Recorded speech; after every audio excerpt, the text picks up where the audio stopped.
नमस्कार दोस्तों, आप पढ़ रहे हैं कक्षा 10वीं एनसीईआरटी गणित। आज हम पढ़ेंगे प्रश्नावली 3.5 के प्रश्न क्रमांक 1 के इन चारों क्वेश्चनों को। तो देखिए, इन चारों क्वेश्चनों में हमें क्या करना है, रैखिक समीकरणों का युग्म दिया गया है और अब हमें चेक करना है कि किस युग्म का एक अद्वितीय हल है, किसका कोई हल नहीं है, किसके अपरिमित रूप से अनेक हल हैं। तो देखिए, जब हम ग्राफ वाली विधि पढ़ रहे थे तब हमने ये चीजें आपको बताई थी। तो देखिए, हमने आपको क्या बताया था, सबसे पहले तो आप जो रैखिक समीकरणों का युग्म दिया है उनकी तुलना इससे और इससे करते हैं और फिर या तो ये शर्त लगती है या तो ये शर्त लगती है या फिर ये जो तीन शर्तें होती हैं इनके हिसाब से ही हम आंसर ज्ञात करते हैं। यदि a1/a2 बराबर नहीं है b1/b2 के तो होता है अद्वितीय हल। अद्वितीय हल का मतलब केवल एक उत्तर निकल सकता है, एक x का एक y का। और यदि ऐसा होता है ये तीनों बराबर होते हैं तो अनेक हल, अपरिमित रूप से अनेक हल कहलाता है या अनंत है अनेक हल। और यदि ये शर्त होती है तो कोई हल नहीं कहलाता है। तो हमें इन सवालों में भी बिल्कुल यही करना है। और यदि अद्वितीय हल है तो उस हल को आप ज्ञात करेंगे बीजगुणन विधि से। तो यहां हम बीजगुणन विधि भी पढ़ेंगे। तो देखिए, पहला सवाल है, तो देखिए सबसे पहले हमने लिखा यहां रैखिक समीकरणों का जो युग्म दिया गया है। अब देखिए, बराबर में 0 होना चाहिए, ये चीज अच्छे से आप ध्यान रखना। यदि बराबर में 0 है तो पहला समीकरण और दूसरा समीकरण इन्हें हम मान के चलेंगे। इसके बाद हम दोनों समीकरणों की तुलना इससे और इससे करेंगे। तो देखिए, हमने लिखा समीकरण 1 और समीकरण 2 की तुलना a1x plus b1y plus c1 बराबर 0 से समीकरण 1 की और a2x plus b2y plus c2 बराबर 0 से समीकरण 2 की तुलना करेंगे। तो देखिए, यहाँ पे a1 का मान कितना मिलेगा, यहाँ पे कुछ नहीं है तो 1, तो 1 हो जाएगा a1 का मान, -3 हो जाएगा b1 का मान, फिर -3 हो जाएगा c1 का मान और 3 हो जाएगा a2 का मान, -9 हो जाएगा b2 का मान और -2 हो जाएगा c2 का मान। तो देखिए, ये हो गए सब मान। इसलिए अब हम क्या ज्ञात करते हैं, सबसे पहले a1/a2 ज्ञात करेंगे। a1/a2 कितना हो जाएगा, 1/3 हो जाएगा, क्योंकि a1 का मान 1 और a2 का मान है 3, तो 1/3 हो गया। फिर हम निकालेंगे b1/b2 कितना होगा, -3/-9 होगा, माइनस माइनस आपस में काट देना, 3 एकम 3 और 3 त्रिका 9, तो ये 1/3 है, ये भी तो 1/3 आ गया। तो अब हमें c1/c2 भी ज्ञात करना होगा और c1/c2 कितना होगा, -3/-2 होगा, माइनस माइनस काट देना और 3 और 2 तो आपस में कट नहीं पाएंगे, तो 3/2 ही रहेगा। अब देखिए, ये दोनों तो बराबर आ गए लेकिन ये बराबर नहीं आ रहा है। तो देखिए, हमने लिखा कि चूंकि a1/a2 और b1/b2 तो बराबर हैं लेकिन c1/c2 बराबर नहीं है। और हमने बताया इस स्थिति में समांतर रेखाएं होती हैं, उनका कोई हल नहीं होता है। तो देखिए, हम अंत में लिख देते हैं, अतः दिए गए रैखिक समीकरण युग्म का कोई हल नहीं है। तो पहला सवाल कंप्लीट हुआ। इसके बाद दूसरा क्वेश्चन है। तो देखिए, यहां रैखिक समीकरणों का जो युग्म दिया गया है वो हमने लिखा, लेकिन यहां हमने आपको बताया बराबर साइड में 0 होना चाहिए। यदि नहीं है तो आप पक्षांतर करेंगे 5 का इस तरफ, तो 5 यहां धन के हैं, इस तरफ आएंगे तो माइनस के 5 और 8 का भी हमें इस तरफ पक्षांतर करना होगा, तो 8 भी माइनस का होगा। तो देखिए, हम 5 इस तरफ ले आए हैं, माइनस के 5, 8 भी इसी तरफ लाए हैं, माइनस के 8, बराबर में 0 दोनों जगह बन गया। एक हो गया समीकरण 1 और ये हो गया समीकरण नंबर 2। अब देखिए, 2 समीकरण हो गए। अब हम दोनों समीकरणों की तुलना इससे और इससे करेंगे। तो देखिए, हमने लिखा समीकरण 1 और समीकरण 2 की तुलना इससे और इससे करने पर अब देखिए यहाँ a1 का मान हो जाएगा 2, b1 का मान यहाँ कुछ नहीं है 1 हो जाएगा, c1 का मान -5, a2 का मान 3 हो जाएगा, b2 का मान 2 हो जाएगा और c2 का मान -8 हो जाएगा। तो देखिए हमने सम्मान ज्ञात कर लिए हैं, इसीलिए अब हम ज्ञात करेंगे a1 बटे a2 का मान। तो कितना होगा a1 बटे a2, 2 बटे 3 हो जाएगा। फिर इसके बाद हम b1 बटे b2 ज्ञात करेंगे। अब b1 बटे b2 कितना होगा, 1 बटे 2 होगा। अब देखिए ये दोनों तो बराबर आए नहीं है, तो हमें c1 बटे c2 ज्ञात करने की आवश्यकता नहीं है। तो देखिए हम लिखेंगे चूंकि a1 बटे a2 बराबर नहीं आ रहा है b1 बटे b2 के, और यदि ऐसा होता है तो रेखाएं प्रतिच्छेदी होती हैं और आद्वितीय हल निकलता है। तो हम लिख देंगे अतः दिए गए रैखिक समीकरण युग्म का एक अद्वितीय हल है। अब देखिए प्रश्न में कहा गया था यदि अद्वितीय हल की स्थिति है, तो अद्वितीय हल का मतलब केवल एक हल होता है, उसे बज्रगुणन विधि से ज्ञात कीजिए। तो यहाँ पे जो एक अद्वितीय हल है, इस और इस समीकरण को हम बज्रगुणन विधि से हल करेंगे।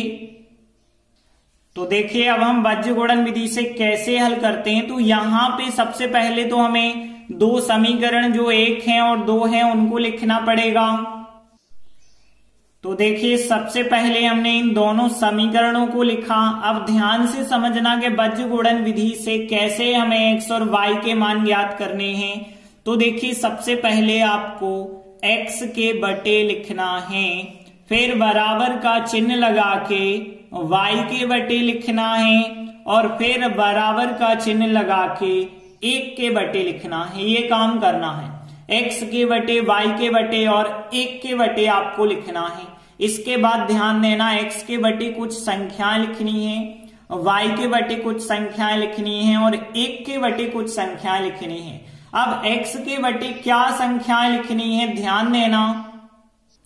x के बटे जब हम संख्याएं लिखेंगे तो x को हम इस प्रकार से बंद कर लेंगे। अब देखिए बाकी बचा होगा यहाँ पे जो गुणांक वो 1, यहाँ पे 2, यहाँ पे -5, यहाँ पे 8। इनका हमें ऊपर से तिर्यक गुणा करना है, मतलब 1 का गुणा 8 से होगा और 2 का गुणा -5 से होगा। तो हमने यहाँ पे लिखा कि 1 का गुणा -8 से होना है और फिर 2 का गुणा -5 से होना है। तो 2 का गुणा -5 से हमने लिख दिया। और ध्यान रखना एक माइनस बीच में लगाना है। अब हमें y के बटे लिखना है, तो हम y वालों को बंद करेंगे और जब हम y को बंद करेंगे तो ध्यान देना इस प्रकार से y बंद कर लिया जाए यदि, तो फिर -5 का गुणा 3 से करना और 2 का गुणा -8 से करना। तो हमने लिख दिया -5 का गुणा 3 से करना है और फिर हमें 2 का गुणा 8 से करना है, -8 से। तो हमने ये भी लिख दिया और बीच में माइनस चिन्ह लगाना है। उसके बाद देखिए जब हमें 1 के बटे लिखना है तो इस बार हम अंक को बंद करेंगे। पहले शुरुआत में x को बंद करना, फिर y को बंद करना, फिर अंक को बंद करना। और अंक को बंद करेंगे तो यहाँ 2 और 2 का गुणा होगा। तो हमने लिखा कि 2 का गुणा 2 से होना है और फिर यहाँ पे 1 का गुणा 3 से या 3 का गुणा 1 से, बात एक ही है। तो 3 का गुणा 1 से करना है और बीच में लगाते हैं माइनस। एक बार फिर से समझिए आप, x को बंद किया हमने और फिर 1 का गुणा -8 से और फिर -5 का 2 से या 2 का -5 से। उसके बाद हमने y को बंद किया तो यहाँ -5 का 3 से और 2 का -8 से या 8 का -2 से। और फिर हमने अंकों को बंद किया तो 2 का गुणा 2 से, 3 का गुणा 1 से, इस प्रकार से गुणा करना है। और इनके बीच में माइनस माइनस के चिन्ह लगे होते हैं, ये अच्छे से ध्यान रखना। इसके बाद देखिए अब क्या करना है, x बटे नीचे की संख्या को सॉल्व करेंगे। 1 का गुणा -8 से -8, 1 माइनस और 1 माइनस ये है, प्लस बना देना और 2 और 5 का गुणा 10 हो जाएगा। और यहाँ पे y के बटे में क्या आएगा, -5 का 3 से गुणा माइनस के 15 आएगा, माइनस और माइनस ये है प्लस हो जाएगा, 2 का 8 से गुणा करेंगे 16 हो जाएगा, फिर बराबर में 1 के बटे 2 गुणे 2 किया 4 आया, और फिर माइनस चिन्ह और 3 का 1 से किया तो 3 आया। और आगे यदि हम सॉल्व करेंगे तो x बटे, देखिए यहाँ धन के 10 ऋण के 8 हैं तो x के बटे 2 बचे होंगे, और यहाँ पे y के बटे 16 माइनस के 15 हैं, 1 बचा होगा, और यहाँ 1 4 में से 3 घटाएंगे 1 बचा होगा।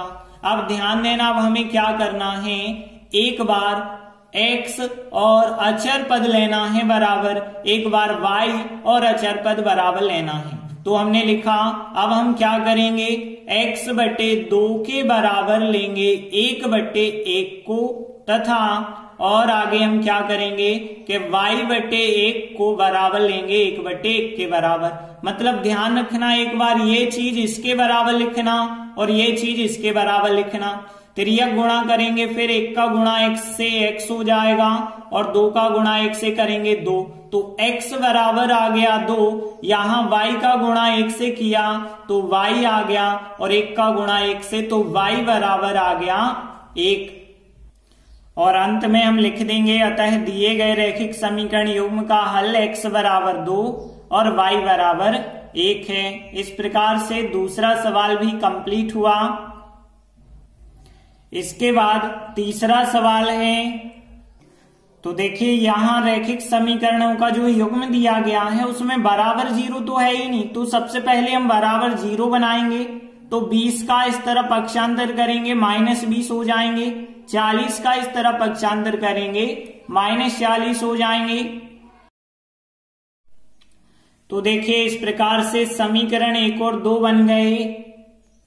अब हम इन समीकरणों की तुलना इससे और इससे करेंगे। तो देखिए हमने लिखा समीकरण 1 और 2 की तुलना इससे और इससे करने पर, तो देखिए हमें a1 का मान 3 प्राप्त होगा, b1 का मान -5, c1 का मान -20, a2 का मान 6, b2 का मान -10, c2 का मान -40। तो देखिए ये सब मान ज्ञात कर लिए, इसीलिए अब हम ज्ञात करेंगे a1 बटे a2 का मान कितना आएगा। देखिए a1 बटे a2 यदि हम करेंगे 3 बटे 6, संख्याएं कट जाएंगी, 3 एकम 3, 3 दूनी 6, 1 बटे 2 आ गया। अब हम निकालेंगे b1 बटे b2, तो b1 बटे b2 मतलब -5 बटे -10, माइनस से माइनस कट जाएगा, 5 एकम 5, 5 दूनी 10, यहां भी 1 बटे 2, ये दोनों बराबर आ गए। मतलब अब हमें c1 बटे c2 ज्ञात करना होगा, -20 बटे -40, माइनस से माइनस काट देना, 20 एकम 20, 20 दूनी 40, ये तीनों बराबर आ गए। तो देखिए हमने लिखा, चूंकि a1 बटे a2 और b1 बटे b2 और c1 बटे c2 तीनों बराबर हैं, और यदि तीनों बराबर हों तो हमने बताया था समपाती रेखाएं होती हैं और अनंतः अनेक हल होते हैं। तो हम लास्ट में लिख सकते हैं, अतः दिए गए रैखिक समीकरण युग्म के अपरिमित रूप से, या फिर इसे ही कहते हैं अनंतः अनेक हल हैं। और अनेक हल को बीजगुणन विधि से नहीं ज्ञात करेंगे, केवल अद्वितीय हल को बीजगुणन विधि से ज्ञात कर सकते हैं। तीसरा सवाल भी कंप्लीट हुआ। इसके बाद देखते हैं चौथा सवाल है। तो देखिए यहां रैखिक समीकरणों का जो युग्म दिया गया है इसमें पहले से बराबर 0 है, पक्षांतर करने की जरूरत नहीं है। एक हो गया समीकरण 1, ये हो गया समीकरण 2। अब हम दोनों समीकरण की तुलना इससे और इससे करेंगे। तो देखिए यदि हम समीकरण 1 और 2 की तुलना इससे और इससे करेंगे तो a1 का मान क्या मिलेगा, यहां कुछ नहीं है, 1 मिलेगा। b1 का मान -3, c1 का मान -7, a2 का मान 3 और b2 का मान -3 और c2 का मान -15। तो देखिए ये सब मान हमने ज्ञात कर लिए, इसीलिए अब हम ज्ञात करेंगे a1 बटे a2 कितना आएगा। a1 बटे a2 1 बटे 3 आएगा। अब देखिए b1 बटे b2 ज्ञात करेंगे तो कितना आएगा, -3 बटे -3। देखिए माइनस से माइनस कट जाएगा, 3 एकम 3, 3 एकम 3, तो यहाँ 1/1 आ जाएगा। अब देख सकते हैं ये दोनों तो बराबर नहीं आ रहे हैं, तो तीसरी चीज हमें ज्ञात करने की आवश्यकता नहीं है। तो हम लिखेंगे कि चूंकि A1/A2 बराबर नहीं आ रहा है B1/B2 के, और इस स्थिति में क्या होता है, हमने आपको बताया था कि यदि ये स्थिति है तो रेखाएं तो प्रतिच्छेदी होती हैं, उनका एक अद्वितीय हल होता है। तो हम लिख देंगे अतः दिए गए रैखिक समीकरण युग्म का एक अद्वितीय हल है, और एक अद्वितीय हल जब भी हो वो हल हमें ज्ञात करना होगा। तो अब हम अद्वितीय हल को बज्र गुणन विधि से ज्ञात करेंगे। तो देखिए हमने लिखा बज्र गुणन विधि, और यहाँ पे दो जो समीकरण दिए गए थे इन दोनों समीकरणों को लिखा। अब देखिए बज्र गुणन विधि में कैसे करते हैं, हमने आपको अभी बताया था कि x बटे सबसे पहले लिखना, फिर बराबर का चिन्ह, और फिर y के बटे लिखना, और फिर बराबर का चिन्ह, और फिर 1 के बटे लिखना। अब ध्यान देना, इसके बाद आपको क्या करना है, x के बटे वो संख्या लिखनी है जो x को बंद करने पे प्राप्त होगी। x को बंद किया तो -3 का गुणा -15 से और -3 का -7 से करना है। तो -3 का -15 से हमने लिखा -3 -15 इंटू में लिख दिया, फिर -3 का -7 से -3 का -7 से, और एक माइनस ध्यान रखना बीच में लगाते हैं। अब देखिए जब हम y को बंद करेंगे तो अगले स्टेप से शुरुआत करना, यहां से ये पिछला स्टेप है, कभी पिछले स्टेप से नहीं करना। जैसे x को बंद किया तो अगला स्टेप y आता है, तो y के ऊपर से शुरुआत, और y को बंद किया तो अगला स्टेप अचर पद का आता है, अचर पद से और ऊपर से 7 -7 का गुणा 3 से, और 1 का गुणा -15 से, तो -7 का गुणा 3 से करना है। लिखा हमने -7 का गुणा 3 से करेंगे, और 1 का गुणा -15 से, 1 का गुणा -15 से करेंगे, और बीच में माइनस चिन्ह लगाना है। अब देखिए x बंद कर लिया, y बंद, अब हम अंक को बंद करेंगे तो अगला स्टेप आएगा x का, क्योंकि x को बंद किया, अगला स्टेप y का, y को बंद किया तो अचर पद का, अब अचर पद को बंद करेंगे तो फिर आएगा अगला स्टेप x का, और ऊपर से गुणा की शुरुआत। तो यहाँ 1 का गुणा -3 से और 3 का गुणा -3 से, तो हमने यहाँ पे लिखा कि 1 का गुणा -3 से और 3 का गुणा -3 से करना है, और बीच में लगाना है माइनस चिन्ह, ये बस अच्छे से ध्यान रखना। अब आगे हम जब सॉल्व करेंगे तो देखिए यहाँ पे x बटे क्या आएगा, -3 का -15 से, तो 15 की 45 हो जाएगा, माइनस माइनस प्लस। अब देखिए यहाँ पे ध्यान देना, माइनस माइनस और एक और माइनस, 3 बार माइनस है, माइनस चिन्ह आएगा, 7 3 21 हो जाएगा। फिर बराबर यहाँ पे देखें तो y बटे क्या आएगा, यहाँ 7 3 21 माइनस के, माइनस और एक माइनस तो प्लस हो गया, 15 एकम 15 हो गया, बराबर में 1 बटे, देखिए 3 एकम 3 हो जाएगा, यहाँ माइनस और यहाँ माइनस प्लस हो गया, 3 त्रिका 9 हो जाएगा। अब देखिए आगे जब आप सॉल्व करेंगे तो x बटे, यहाँ पे 45 में से 21 घटा दो 24 आ गए, यहाँ पे y बटे 21 माइनस के 15 प्लस के हैं, मतलब यहाँ माइनस की संख्या ज्यादा है, माइनस के 6 आ गए, और 1 बटे यहाँ प्लस की ज्यादा है तो यहाँ प्लस के 6 आ गए।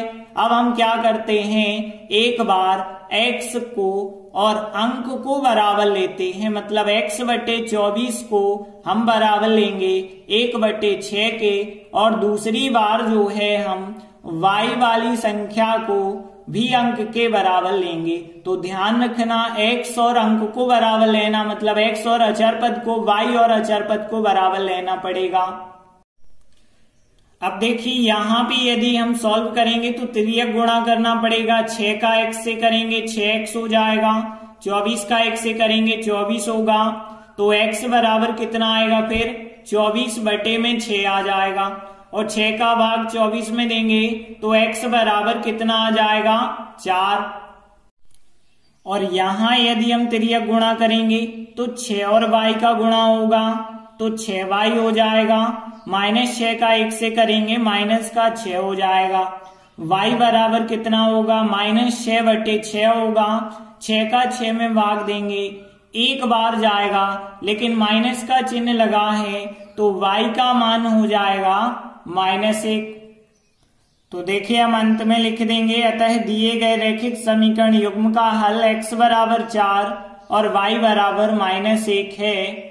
इस प्रकार से चौथा सवाल भी कंप्लीट हुआ। तो प्रश्न 1 के चारों सवाल कंप्लीट हुए। धन्यवाद।